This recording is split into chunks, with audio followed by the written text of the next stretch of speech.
Take 5. I'm having a little bit of trouble with this recording stuff. The next chapter we'll deal with today will be the third in the line of training videos, is the breath of life. And in this chapter, you will see that I have based the beginning on a wonderful and rather old book written by Ramakaraka Yogi in the late 1800s, early 1900s. It's called The Science of Breath. I've added some modernization to it, but it's so charming.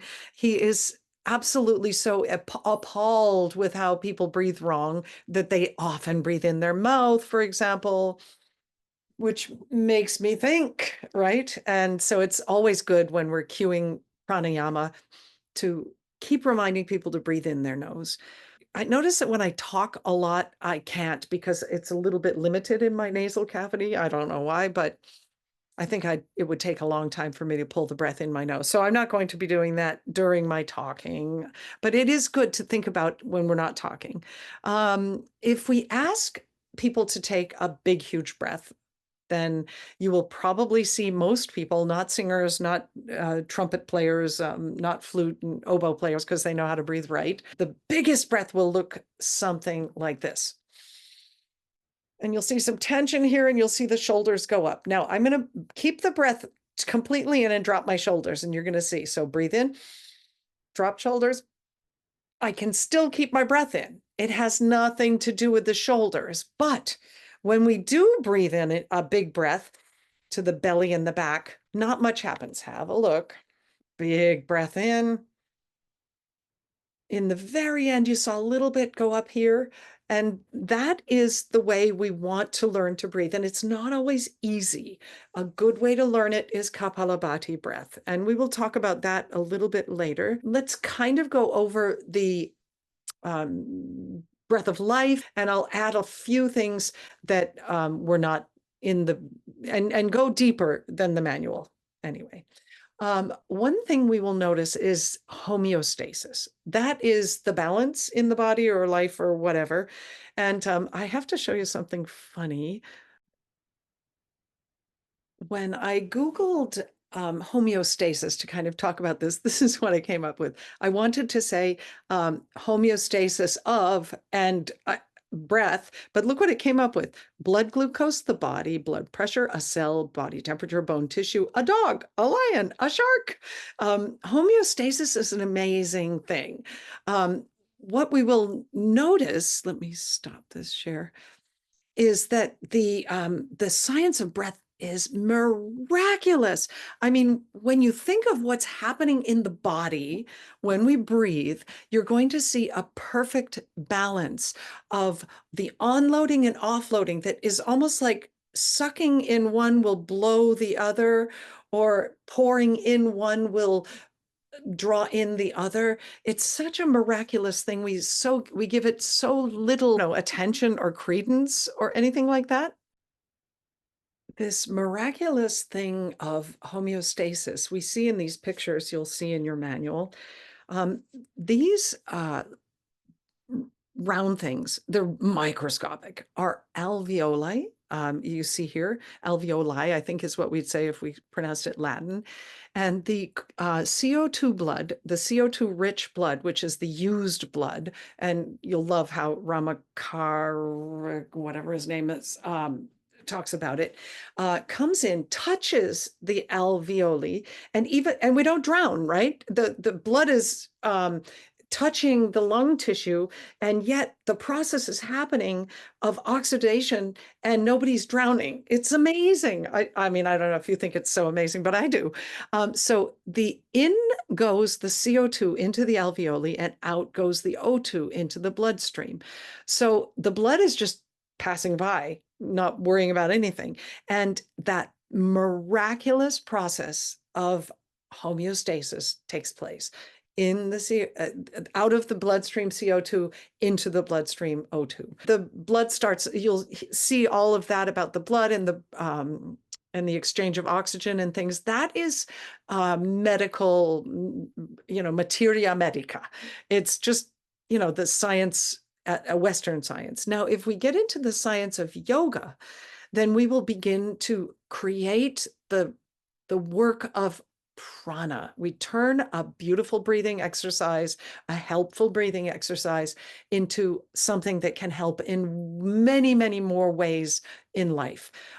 When the physical comes into contact with the thought to create new ideas, you're going to notice the sound that you make is actually helpful in the reaching of calmness,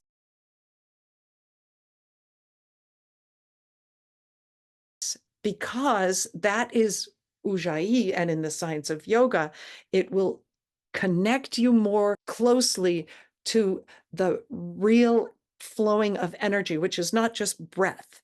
And knowing that, you're going to kind of become more aware and more receptive. Your entire body changes. You'll feel maybe pulsing into the eyeballs, into the tongue. So those are the moments where, as teachers, we bring the metaphysical yoga scientific elements to our students, and they benefit from them only because we've brought them.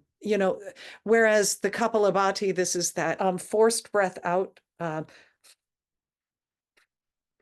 And when the breath is forced out with the lower abdomen, the chest jumps. When we do that, then we are actually cleansing our system, especially if you can be in the dregs of your lungs. We'll talk about all of that.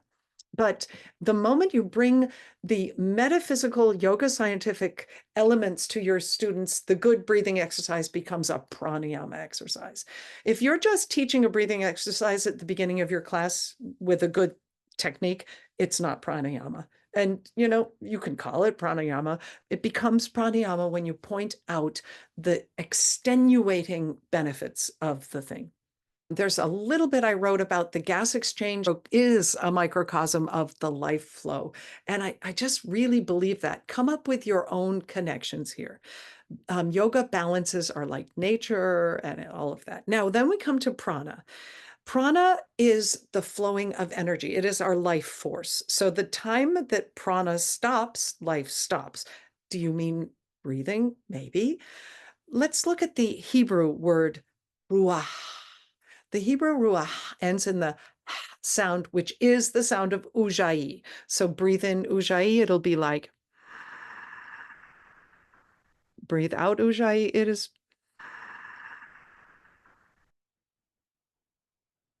And that sound is actually the sound that brings you from a good breathing exercise into a pranayama exercise.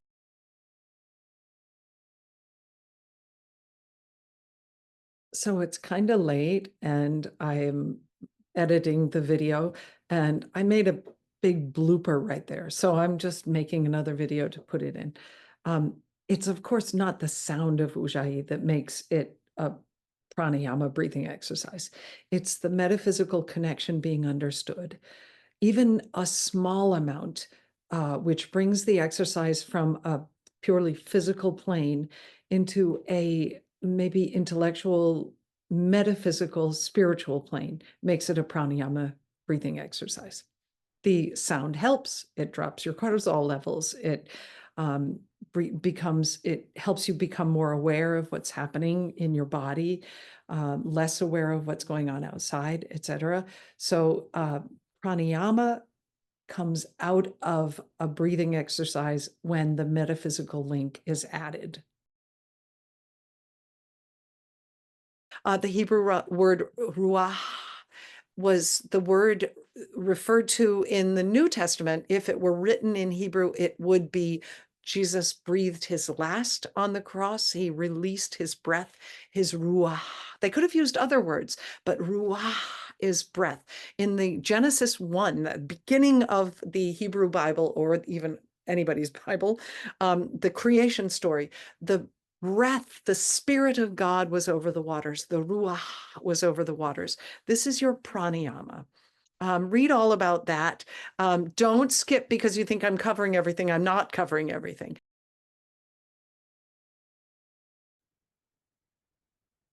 The 5 prana vayus, they're called mahaprana.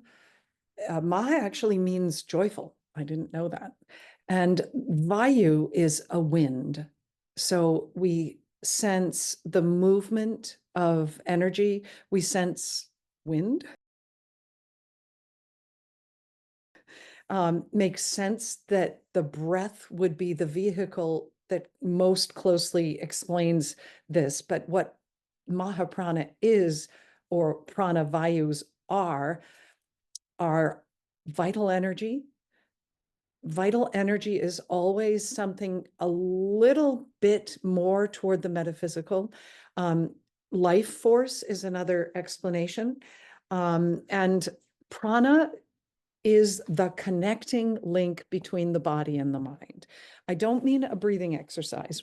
I'm going to go into this an awful lot because there is a link between a lot in the science of yoga that starts with the physical, and the mind brings it to connect into the metaphysical by steps. And this is one of them, one of the most vital. The effects on the mind, body, emotions, and spirit. So when we talk about the prana vayus, they touch all aspects of body, mind, wisdom, mind, spirit, etc. It will also bring in other kinds of yoga science topics like the koshas, and we'll zip through those today, but they'll come back later. How it fuels the system's physical, mental, energetic levels. We'll talk about the disorders that happen when this particular prana is being ignored or dissipates because of an illness or because of strain or stress or trauma or something like that. What can be done to balance that prana in respect of yoga, for instance, asanas or breathing, pranayama exercises. What the effects are when this prana is balanced in the body, what the effects are when this prana is imbalanced. I think I just said that.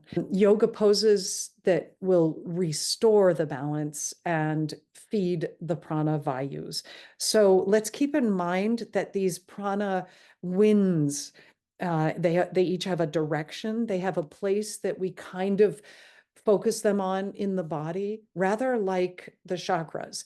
The chakras are said to go from the pelvic floor, tailbone region, up the back, corresponding with different areas that we usually see as in the front of the body. And they're not physical, they're metaphysical. So prana is in our culture, the Western culture, or let's say the Judeo-Christian culture, maybe, said to be the Holy Spirit. Now that already goes into metaphysical areas, actually spiritual areas, we would say, as Christians. And people who don't identify as Christians won't have had an experience with the Holy Spirit. In the manual, you'll see a lot about the Holy Spirit. It might be interesting for you to read about that. But anyway, in Judaism, it is a word called ruach. Now it has that aspirated sound, which is, does it remind you of anything? The ujjayi breath. It's when we kind of draw the lower throat together to create that sound, the warm, making a fog on a cold window type thing, in the nose and out of the nose. By the way, cue breath in the nose. Sometimes we breathe out of the mouth on purpose, but generally breaths go in and out of the nose. We'll talk about that too. So this ruach is spirit, but it's also life. It's, when you give up your spirit, you give up your life. It's also breath. So ruach is breath or spirit. In Islam, it's called ruh Kudus or something like that. It's very similar, the ruh. So anyway, in Chinese, it has different names and things like that. This energetic field that is not what we feel. I mean, have you ever been walking down a street and seen someone who seems to radiate? Like you just feel drawn to that person. It's their energetic field. We might think it's their smile, or sometimes we just feel really freaked out about somebody, or we come into contact with someone who's struggling mightily, and we feel it, even if they're not talking, and it's not just their face.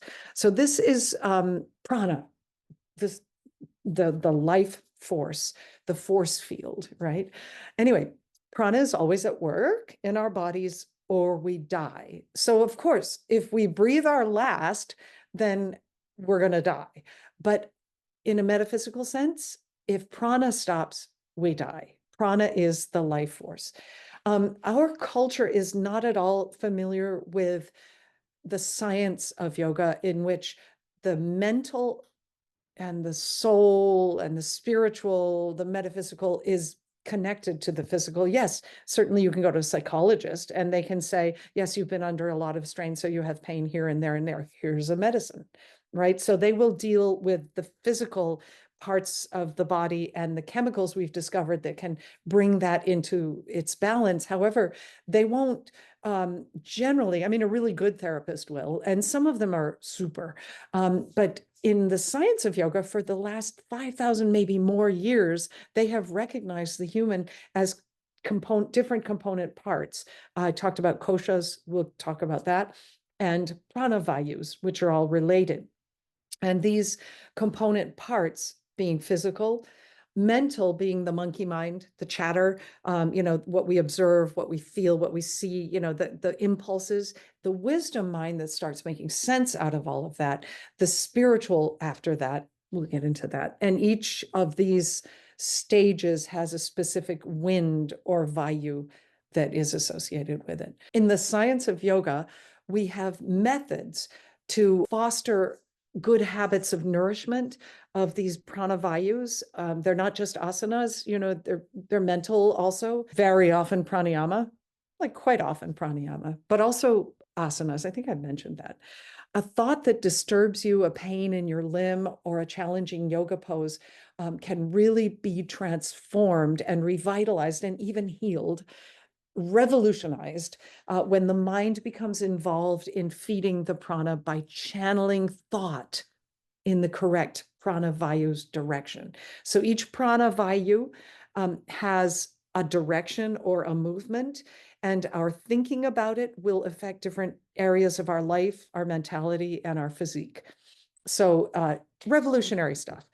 I'd love to challenge you guys to think about something in our culture that is kind of like the science of yoga. Is there anything? I mean, maybe people who practice natural religion or something like that have things like this, but I don't think in our Western culture I can come up with anything that creates a bridge between the basic physical level, the chattery mental, the wisdom, and the spiritual level in which all is well, and there's a balance. Let me know if you can think of any. The Hatha Yoga Pradipika, you will have read about that in chapter 1. It's one of the biggest pieces of manuscript coming out of the history of yoga, states that breath is simply prana leaving the body.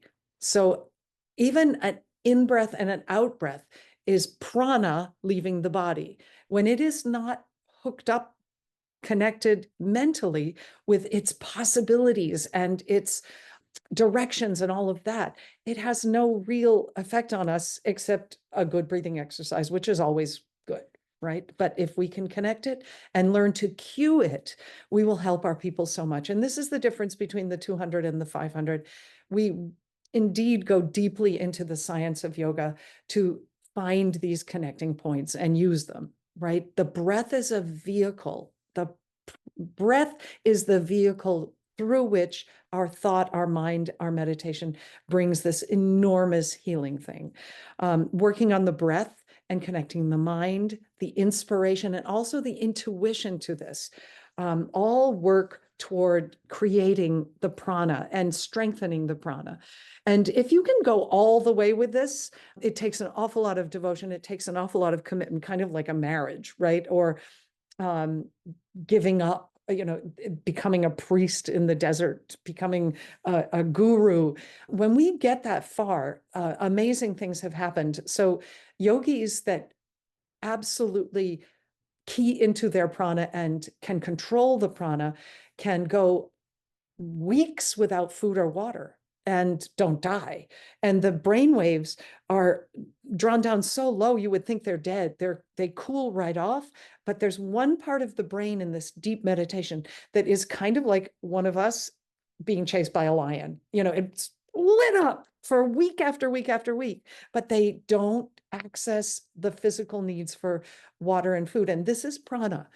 Where do we get this prana? From breath? No, it actually comes from the 5 elements in yoga science. And the 5 prana vayus or winds are individually associated with the different elements. So here we see the 5 different elements in the science of yoga, which correspond to ours other than one: earth, water, air, fire. And space, the space word here is more the metaphysical. It doesn't actually mean out of space, outer space, like beyond gravity. It means the ether. You might see it as the ether, or you might see it as the metaphysical. It is the meditative phase. If we moved up the chakras from the physical, which we call gross, doesn't mean ew, gross. It's the physical is called gross. We have the first 3, Muladhara, Svadhisthana. The third chakra is Manipura, which is in the middle of the body.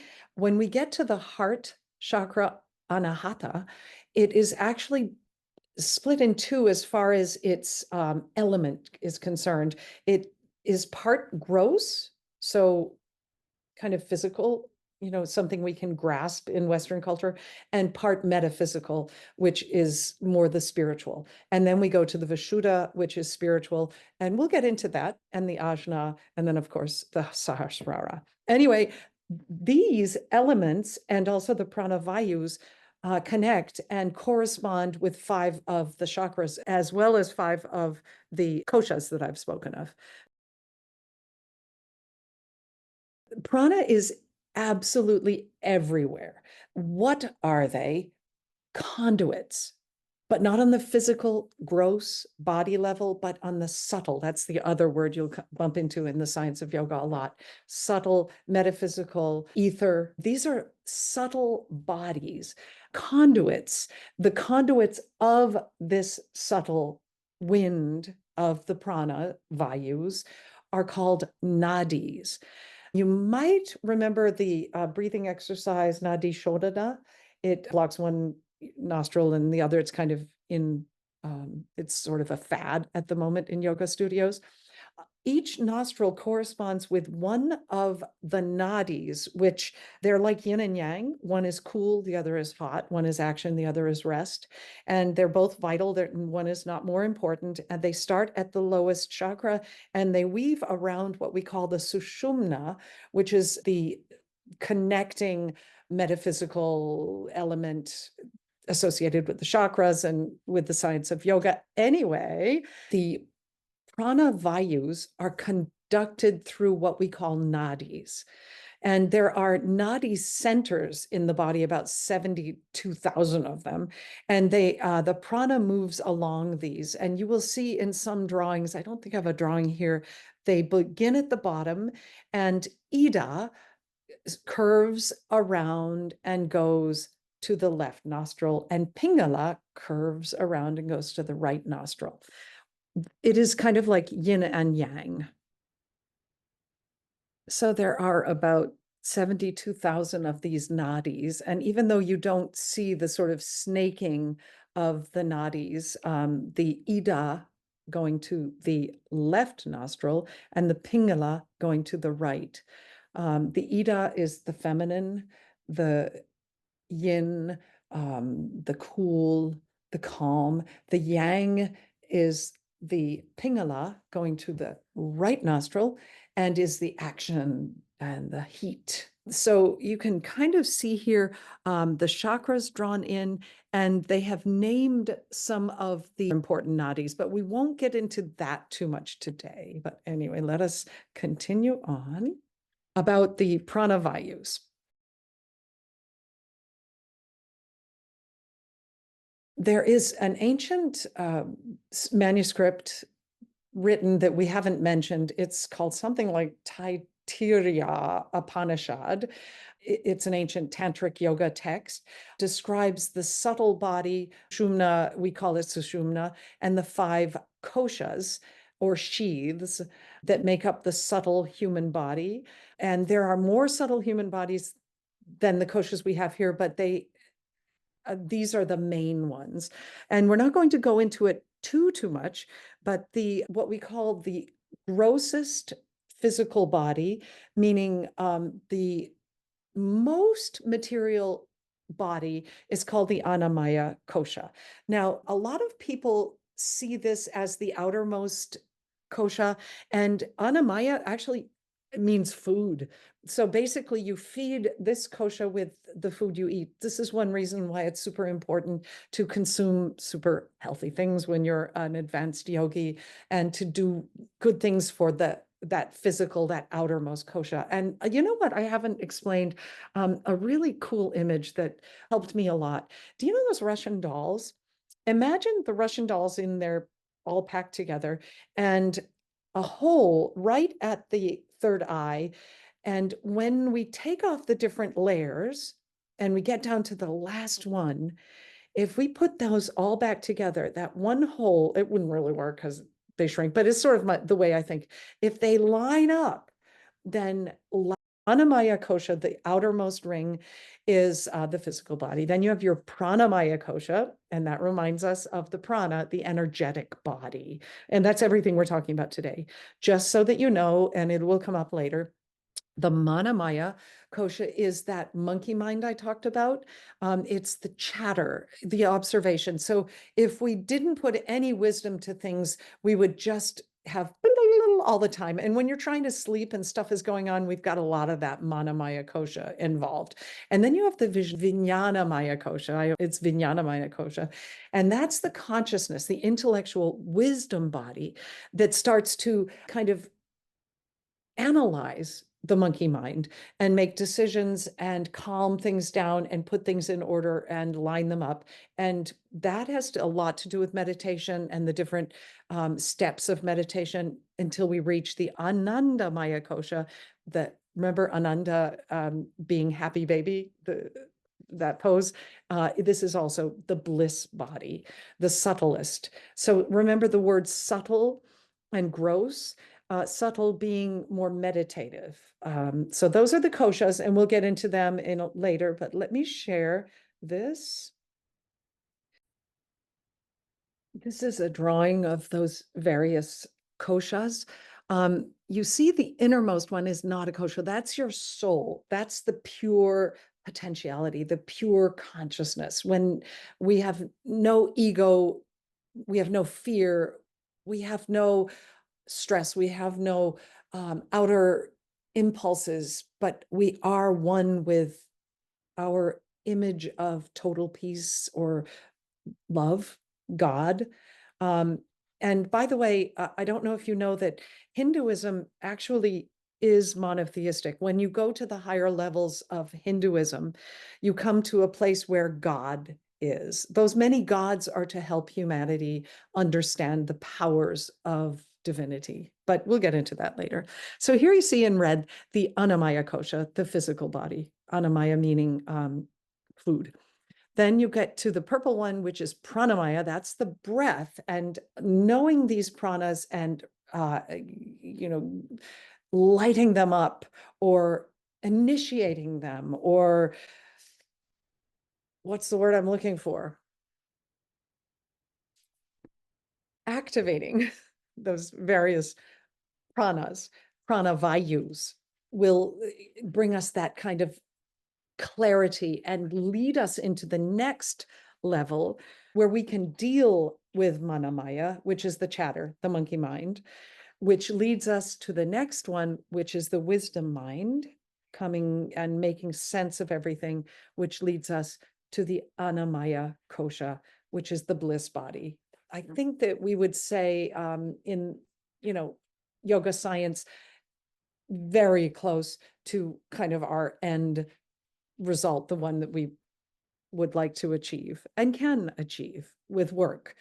I think that I'm going to break away here. I might cut it out of the final video, but It seems to me that when we learn this stuff, we feel like we now are masters of the science of yoga. But, I think it takes an awful lot more um, sacrifice. Like when you marry, you sacrifice an awful lot of your ease to put the other partner's needs and desires and things before your own, right? And hopefully the other one does the same. And sometimes we come into conflict because we are doing it, but the other one isn't. This is a normal thing of life. One in a couple will always be the more flexible and the more giving. The thing about the science of yoga will be that it becomes okay to be that one, and it won't irk us. We'll realize that it's because we've exercised certain muscles, metaphysically speaking, to be able to do that, and it becomes our greatest joy. We wouldn't want it any other way. Okay, I hope I might cut that out later. Anyway, past the kosha, back to the different prana vayus. The first one is the prana vayu. So this is a little complicated because it's actually the prana vayu, and we sometimes call it the prana, and sometimes it's called the mahaprana. So if we can just call it the prana vayu, it's the first one we encounter, and it might be considered in the science of yoga as the most important because it is connected with the in-breath, right? The inhalation that will come in through the nose, its direction is upward. But if you take a nice big breath in, you're going to feel an expansion. Its direction is not just upward, but is outward. And motion of the prana is often connected with the Muladhara, that's the lowest chakra, and its corresponding Prana Vayu, which is called the Apana Prana. So the most physical, or the most earth, or I don't want to say the grossest, because we in our culture we think, ew, gross. No, it's not. It is connected with elimination. But here's the thing, and I'll get to it later after I explain about prana.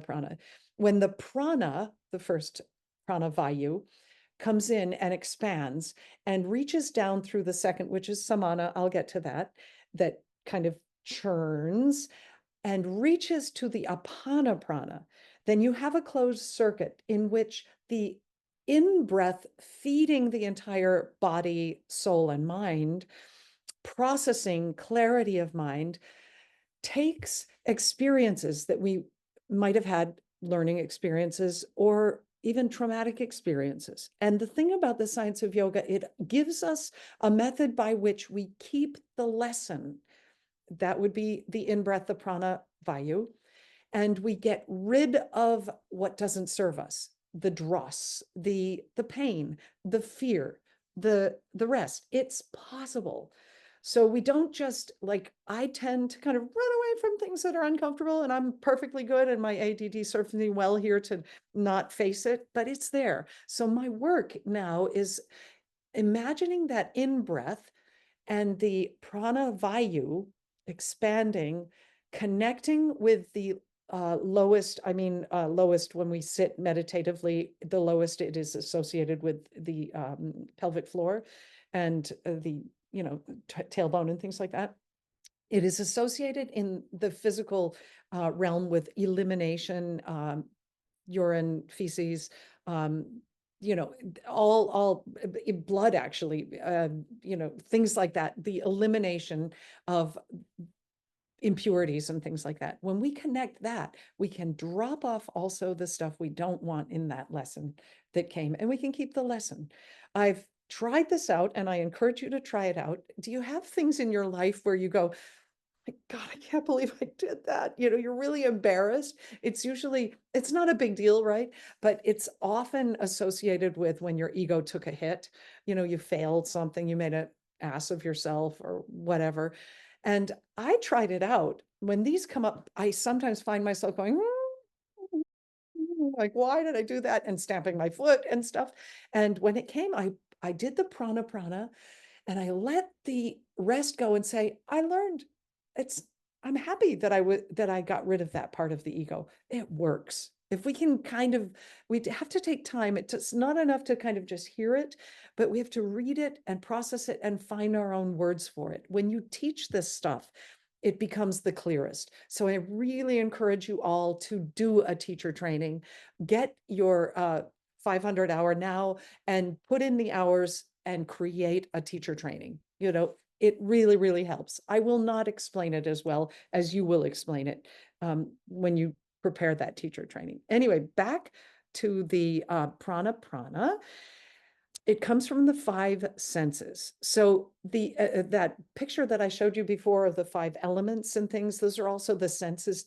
So this is a picture we have that I think does brilliantly explain these senses that feed the prana. An ancient yogi, I talked about senses as being five wild, fabulous runaway horses. And in this picture, you see the nose, the eyes, the tongue, the ears, and the skin. So touch, smell, hearing, taste, all of that.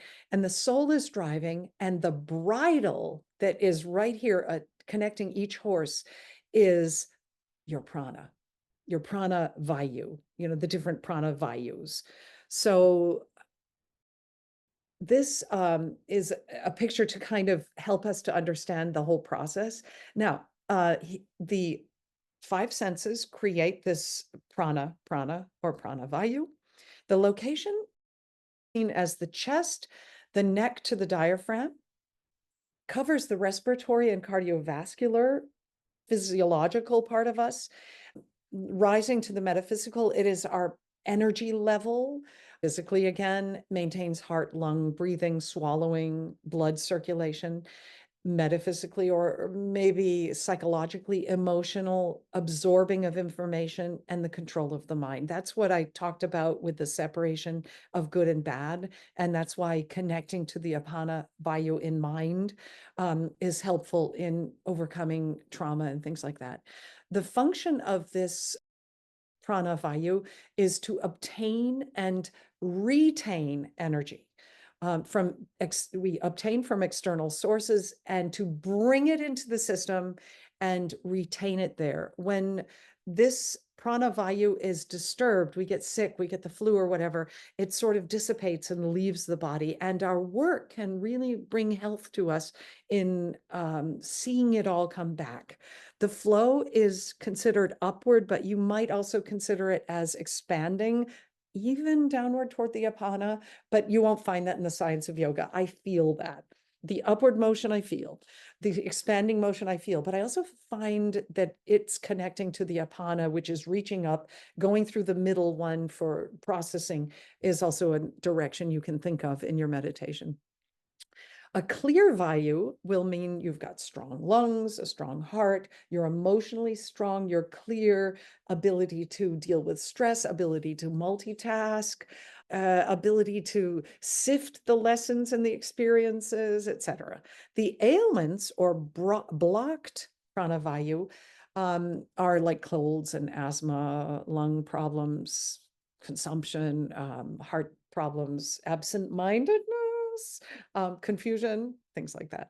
So what helps to increase this prana and prana vayu, it's not just focusing on the air, but consciously drawing the motion of this prana into the picture.